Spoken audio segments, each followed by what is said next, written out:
historia del Perú es el tema de las corrientes libertadoras, la guerra de la independencia. Jóvenes, la primera corriente libertadora que llega al Perú llega procedente ¿de dónde? De Buenos Aires, de Argentina.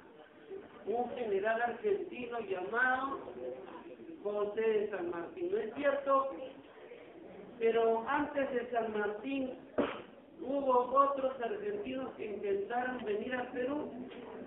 Sí.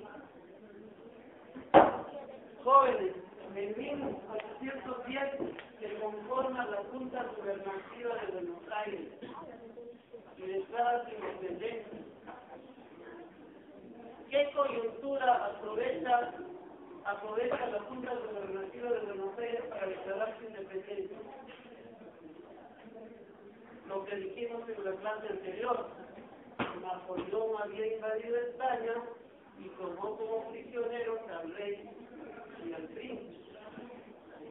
Por lo tanto, España estaba descabezada y aparecieron una serie de juntas gubernativas, entre ellas la de Buenos Aires. Pero ya en 1809, antes se habían dado juntas, la Junta de Chuquisaca, la Junta de La Paz, la Junta Gubernativa de Quito, fueron las primeras.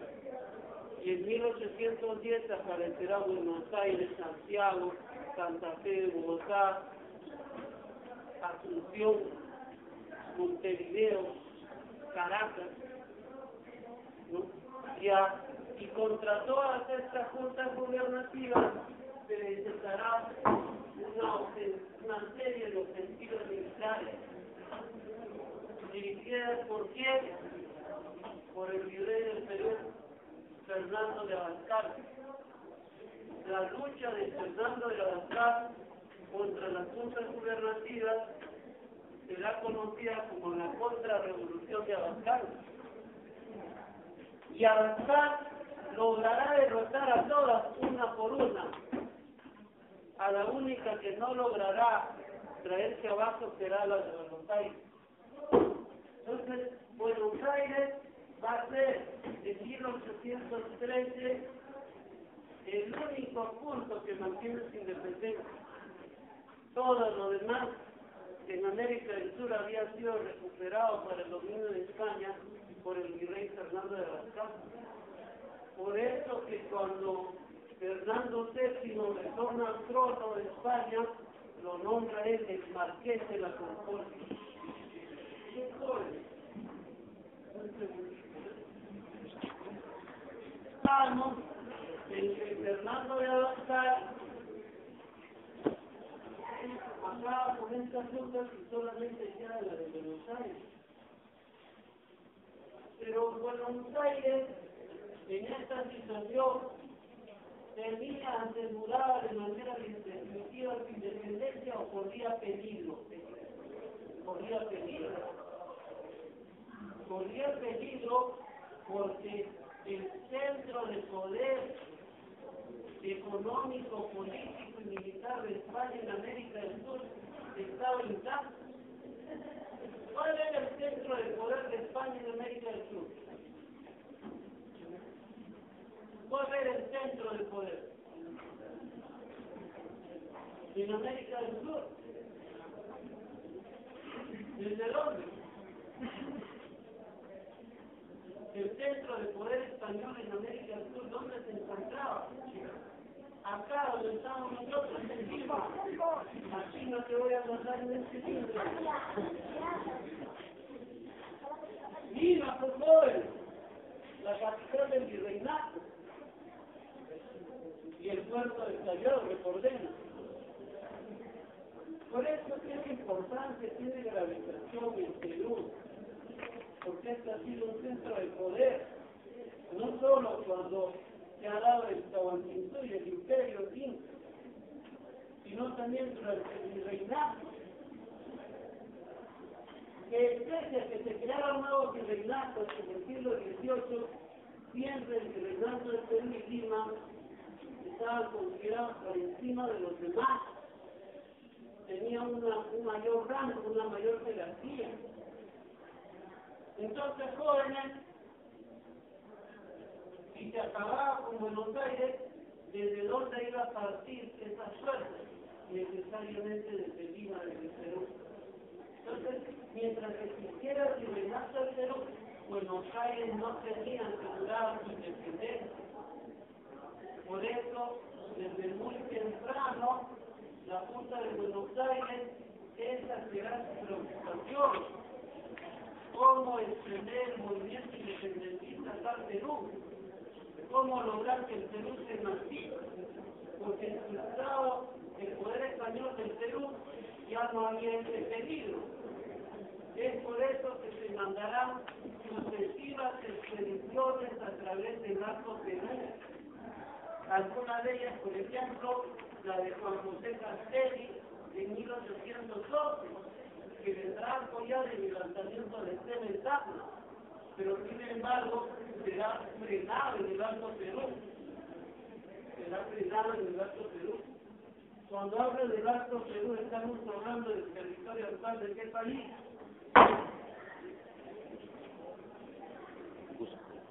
¿Qué país ocupa el territorio del Alto Perú? O de lo que se llamó en aquella época el Alto Perú. ¿Sí?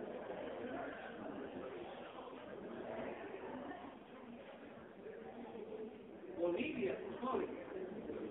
Bolivia existía, durante el virreinato no existía. Lo que existía era el Alto Perú.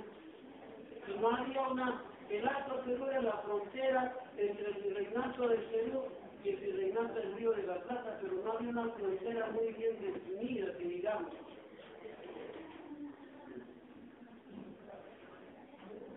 Entonces, jóvenes, a través del Alto Perú, la Junta de Buenos Aires ingresó a Pastel en 1812 y fracasó. En 1813 mandará a Juan Belgrano, que también fracasará.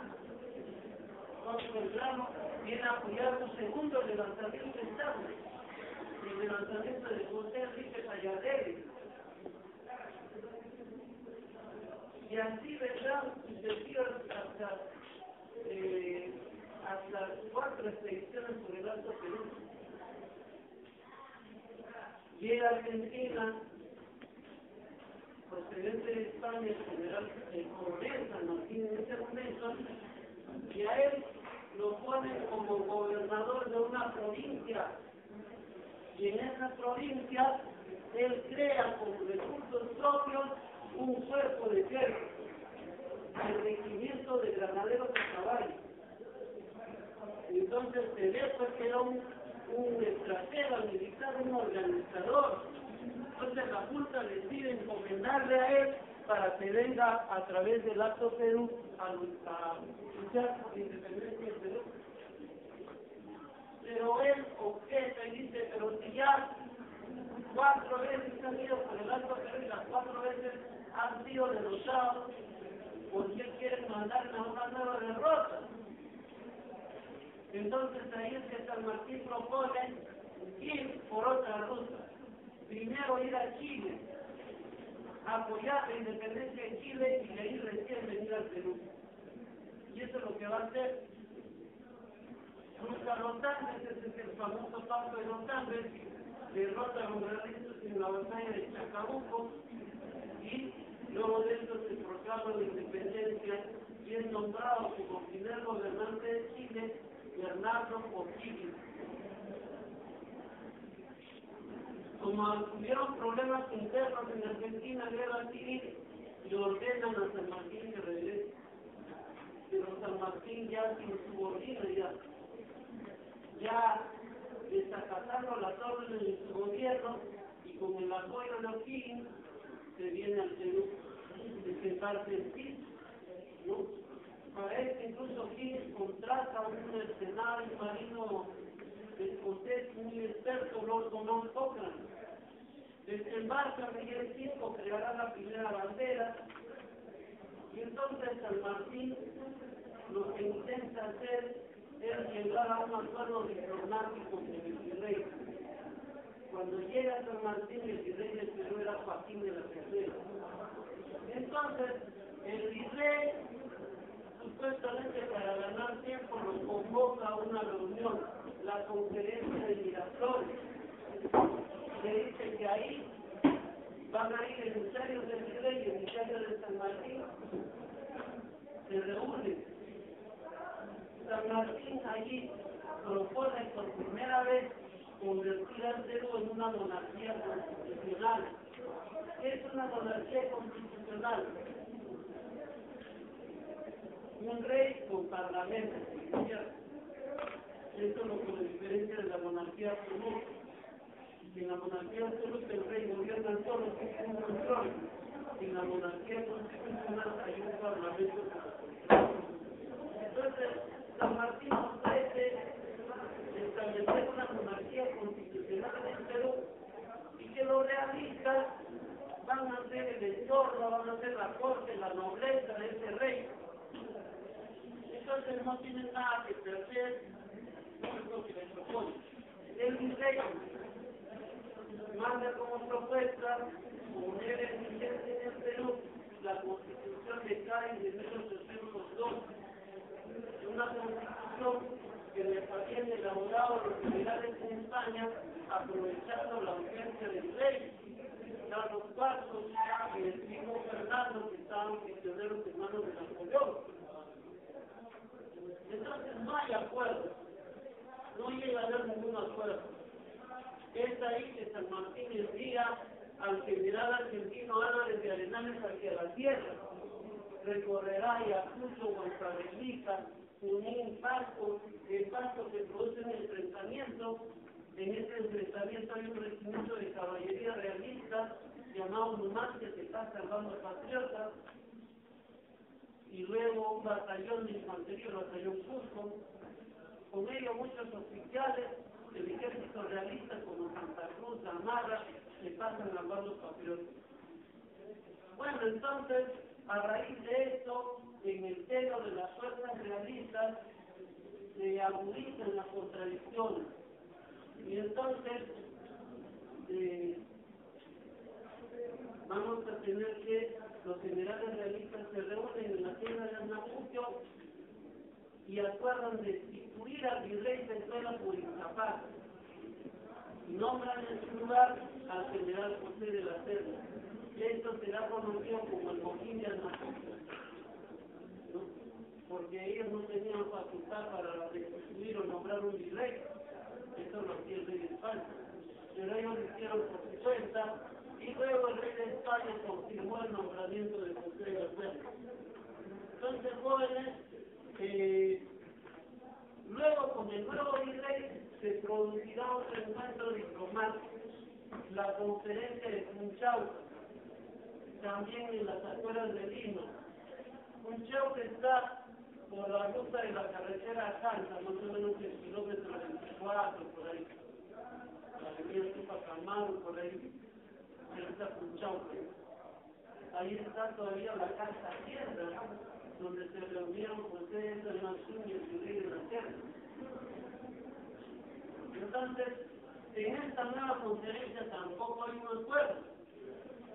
Por eso es que el virrey, ¿no?, temeroso de que San Martín pueda tomar los centros mineros que se encontraban en la tierra, se refiere con todo el ejército al Cusco, se refiere al Cusco, abandona Lima.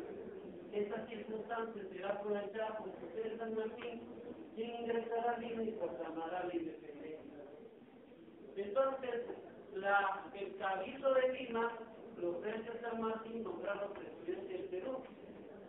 Pero San Martín no acepta, porque San Martín dice su proyecto monarquista. Él dice que en el Perú debe gobernar un rey, no un presidente, y que se debe conseguir un príncipe de alguna clase europea que venga a gobernar el Perú. Entonces, por eso que él acepta el cargo como protector, no como presidente. Él no fue presidente. Él fue un gobernante del Perú, pero que no tuvo como título de presidente, lo que no lo aceptó era protector del Perú. Por eso que su gobierno es conocido como protectorado, ¿no? Pero ahí algunos números propios, pero en una lámina que he comprado dice que San Martín es el primer presidente, la lámina dice presidente del Perú, ¿no? Pero bueno, pues en 5 ese fue pedir a esa gente que solamente le interesa hacer negocios, venderse cualquier lámina, ¿no? Bolivia y ahí en Infante, Victoria San Martín, por lo tanto, es ignorante. Entonces, bueno, el Perú no tenía constitución, no tenía una ley. Las leyes que habían eran leyes que habían sido dadas por la corona. Es por eso que para gobernar San Martín plantea el estatuto provisorio, donde entre otras cosas el gobierno funcionará con 3 ministerios: un ministerio de guerra, un ministerio de Hacienda y un ministerio de Relaciones Exteriores. El Ministerio de Guerra a cargo de Bernardo Monteagudo, Hacienda a cargo de Hipólito Unanue y Relaciones Exteriores Juan García de Río. Ahora, para poder difundir las ideas que él tenía, las ideas monarquistas, para hacer propaganda de sus ideas monarquistas y sostener que eso era lo que le convenía al Perú, creó la Sociedad Patriótica. La Sociedad Patriótica es una serie de debates, conferencias, donde se hablaba pues, que al Perú le convenía. En esto San Martín era apoyado por Juan García del Río y el Duque de Mayo, bueno, y otros monarquistas. Pero San Martín nos cuenta en estos momentos, ¿no?, la intelectualidad criolla, en su mayoría siempre ignorantes, no ven un extranjero, se achican, pero el que no se achicó fue José Faustino Sánchez Carrión. Él le salió al frente a San Martín y a sus ideas monarquistas para sostener una posición republicana y plantear que al Perú no le convenía la monarquía, le convenía una república, e incluso Sánchez Carrión, con su propio pecunio, con su propio bolsillo, publicará un periódico denominado La Abeja Republicana. En este periódico difundirá las ideas republicanas y criticará acerbamente las ideas monarquistas de San Martín. San Martín, en este contexto de buscar imponer la monarquía en el Perú, envió a su ministro de Relaciones Exteriores de Europa, o sea, la cosa iba en serio, ¿no? Y también creó la Orden del Sol, como un título de nobleza, ¿no? Ahora ya venía, pues, ha de venir ya el payasado, sobre todo el anterior presidente, que hacia el Chavo del 8, creo que le dio la Orden del Sol, ¿no? Ya, porque la Orden del Sol era un título de nobleza. O sea, se iba a otorgar a todo aquel que merecía pues ser parte de la nobleza, que iba a rodear a ese rey, que San Martín defendía en el Perú. Bueno, San Martín crea el primer cuerpo de ejército compuesto netamente por peruanos, porque él llegó con soldados argentinos y chilenos, ¿no? Y se plegaron ahí voluntarios, ¿no? Y él crea como peruano la Legión Peruana, el primer cuerpo de ejército. Esta Legión Peruana será enviada a Ecuador a apoyar a Bolívar y Sucre en la batalla de Pichincha. También decretó la abolición de la misa y el tributo indígena. Y en cuanto a los esclavos, dará la ley de bienes. ¿Qué decía la ley de bienes? Que todos aquellos nacidos de vientre esclavo, a partir del 28 de julio de 1821, quedaban en libertad. Entonces, los que habían nacido el 27, el 26, el 25, según esta ley, se quedan sin esclavos. Y el engaño se completa aún más cuando dicen que la ley no se puede aplicar porque no había dinero para pagar a los propietarios de esclavos.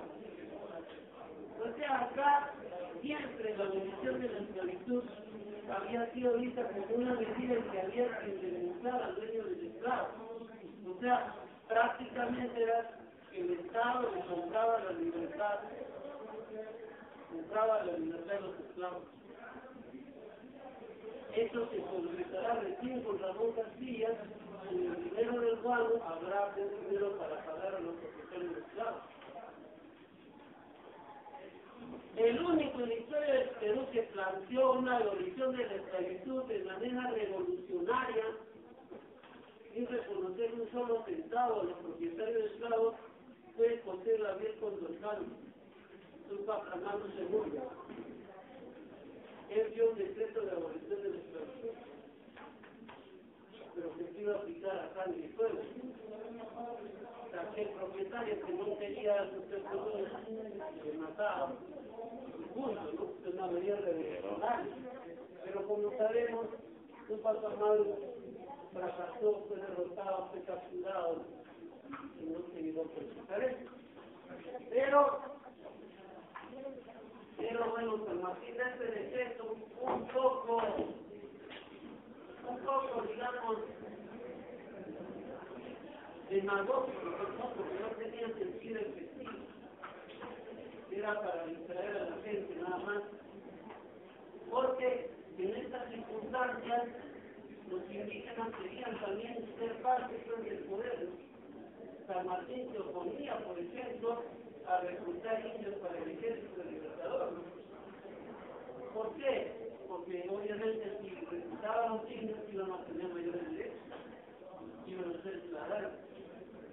Entonces San Martín lo que reclutaba era el mestizo, criollo. Bien, sin embargo hay que reconocer que San Martín creó la Biblioteca Nacional del Perú. Creó la Biblioteca Nacional y la hará funcionar donde había estado el colegio San Felipe Neri. Y traerá libros de Esparta en Argentina para que funcione esa Biblioteca Nacional. Pero el sistema de Biblioteca Nacional actualmente ya es obsoleto. Ya no atiende las necesidades de lectura que tiene la población. Entonces se necesitaría un sistema de biblioteca nacional donde en cada los ciertos puntos donde hay pues, poblaciones de más de 100.000 personas, más de medio millón de personas, como es el caso de nuestro distrito, tenga una sede de la Biblioteca Nacional. Tengo una sede de la Biblioteca Nacional. Ese es un punto pendiente acá en el pueblo inmigrado. Acá debe haber una sede de la Biblioteca Nacional, donde no falte ni un volumen, ni un libro del que se quiere en la central de la Biblioteca Nacional. Por último, ni siquiera biblioteca municipal hay, porque acá quienes entran a asumir el consejo distrital son generalmente gente ruin, gente pues de lo peor, ¿no? Como un tal Mágico, ¿no? Que hizo lo que traía, en lugar de dar un poco de cultura a la población, lo que traía era Beret, Chibolín, toda esa gente, ¿no? Incluso creo que Chibolín lo nombró embajador de la cultura del espacio militar. O sea, intentó una lata, no sabe qué ni dónde está. Igual a la hora de elegir dicen que los pueblos tienen el gobierno que se merecen. Esto nos indica cómo está el grado de conciencia de nuestra población. Él maneja y ha manejado siempre un buen presupuesto. Hay dinero en la municipalidad, por eso él ha creado todo un inmenso cuerpo de serenanos que él utiliza como fuerza de choque, fuerza de masonería en sus campañas políticas. Pero ni siquiera ha implementado una biblioteca municipal. Nada, existe una biblioteca municipal, no existe. Pero cada vez que quiere hacer cualquier campaña, como por qué